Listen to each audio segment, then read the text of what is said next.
ನಮಸ್ಕಾರ ಸ್ನೇಹಿತರೆ. ಇವತ್ತು ನಾವು ಬಿಸಾಡುವ ಪಿಸ್ತಾ ಸಿಪ್ಪೆಗಳನ್ನು ಬಳಸಿ ಒಂದು ಸುಂದರವಾದ ಕಲಾಕೃತಿಯನ್ನು ಹೇಗೆ ಸಿದ್ಧಪಡಿಸಬಹುದು ಎಂದು ನೋಡೋಣ. ನಾವು ಯಾವುದನ್ನು ವೇಸ್ಟ್ ಎಂದು ಅಂದುಕೊಳ್ಳುತ್ತೇವೆಯೋ ಅದರಲ್ಲಿ ಅಡಗಿರುವ ಸೌಂದರ್ಯವನ್ನು ಗುರುತಿಸುವುದೇ ನಿಜವಾದ ಸೃಜನಶೀಲತೆ. ನಮ್ಮ ಜೀವನವೂ ಈ ಕಲೆಯಂತೆಯೇ.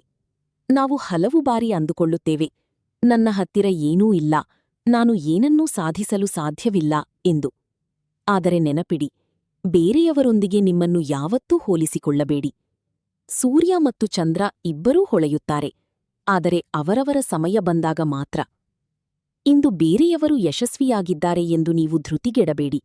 ನಿಮಗೂ ಒಂದು ಕಾಲ ಬರುತ್ತದೆ. ಅಲ್ಲಿಯವರೆಗೆ ತಾಳ್ಮೆಯಿಂದ ಕೆಲಸ ಮಾಡುತ್ತಿರಿ.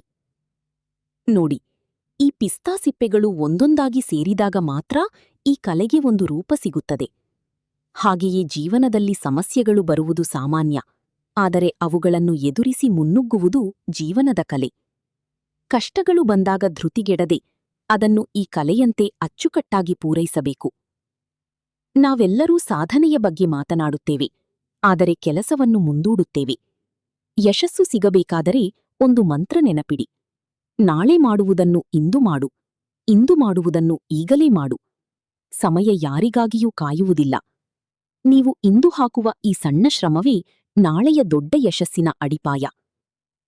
ಈ ಸುಂದರವಾದ ಪಿಸ್ತಾ ಆರ್ಟ್ ಸಿದ್ಧವಾಗುತ್ತಿದೆ. ಇದು ನಮಗೆ ಕಲಿಸುವುದು ಒಂದೇ ಪಾಠ: ಸಣ್ಣ ಸಣ್ಣ ವಸ್ತುಗಳು ಕೂಡ ಸರಿಯಾದ ಕೈಚಳಕ ಮತ್ತು ಮನಸ್ಥಿತಿಯಿದ್ದರೆ ಅದ್ಭುತವಾಗಿ ಬದಲಾಗಬಲ್ಲವು. ನಿಮ್ಮಲ್ಲಿರುವ ಕಲೆಯನ್ನು ಗೌರವಿಸಿ, ನಿಮ್ಮನ್ನು ನೀವು ನಂಬಿ.